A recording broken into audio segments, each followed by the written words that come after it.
Today on Engineering Newswire, we're straddling the road in an electric bus, providing sight to the blind with a bionic eye, and 3D printing a fully functional office building.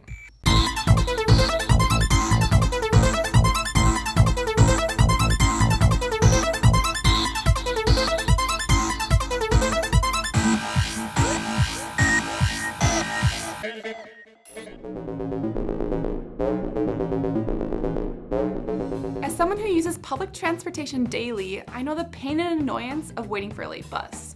A commute that should take you 10 minutes can be upwards of 20 or 30 minutes during the busiest rush hours.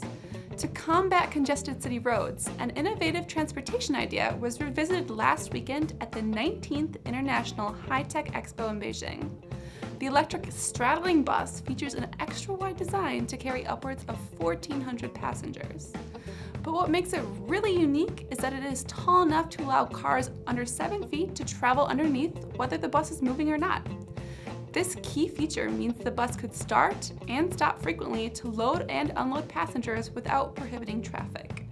And with a top speed of 40 miles per hour, there would be plenty of vehicles wanting to pass through. If constructed, the innovative bus could replace 40 conventional city buses. And according to the chief designer, Song Yuzhao, because it's powered by electricity, fuel consumption will be reduced by about 800 tons and carbon emissions by nearly 2,500 tons every year. For the skeptics among you, Song told China's official news agency that a full-scale model is currently being built in Changzhou, China, and will be tested by August. We'll just have to wait and see whether this ambitious idea is feasible. Macular degeneration is a common and debilitating eye disease that happens when the retina begins to deteriorate. In fact, the disease affects 10 million Americans and is the leading cause of vision loss in the US. To combat this common form of vision loss, Dr. Isaac Lipschitz of Vision Care developed the implantable miniature telescope, which just brought sight back to a blind man. John Jameson suffered from histoplasmosis fungal infection, causing his eyes to blur. After a follow-up laser surgery to reverse the infection further damaged his vision, he was declared legally blind. Although Jameson didn't suffer from macular degeneration, the damage to his eye was similar, making him a suitable candidate for the eye surgery. Dr. Christopher Shelby of the WK Eye Institute implanted a miniature Galilean telescope containing wide-angle micro-optic lenses into the eye, replacing the lens. The telescope can enlarge images to about 2.2 to 2.7 times their average size, allowing images to project onto the healthy parts of the retina. By bypassing the damaged blind spots, some of the patient's vision is restored. Jameson successfully underwent the implant surgery and is now adjusting to his improved eyesight with the help of therapy. In an interview with a local Louisiana news station, he gushed, "Every day I wake up, I can see more. The world is much prettier than I even imagined." 3D printing has come a long way in the past decade, so much so that the first 3D printed office building was just completed in Dubai.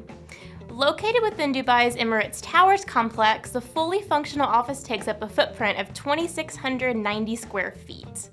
Innovative features have been adopted in the building to reduce energy consumption, such as window shades to offer protection from direct sunlight and keep the building cool. A monstrous 3D printer measuring 20 by 20 by 40 feet did the majority of the work by extruding a cement mixture layer by layer. Plus, a few smaller mobile 3D printers were used as well. And the workforce included just a single staff member to monitor the printer, in addition to 7 people who installed the building components and 10 electricians and specialists to take care of the mechanical and electrical engineering. According to a news release from Dubai's government, the building took just 17 days to print, but it then required both internal and external finishing. And it seems that the building was printed elsewhere and then assembled on-site over the course of 2 days by 7 people. The Office of the Future project is not only helping to make Dubai a world leader in 3D printing, it's also a prime example of how the technology can help save money by reducing the labor cost of constructing an office building in half. Do you have story ideas? Comment below and we'll cover them in an upcoming episode. For the PD&D channel, I'm Kaylee Duffy, and this has been your Engineering Newswire.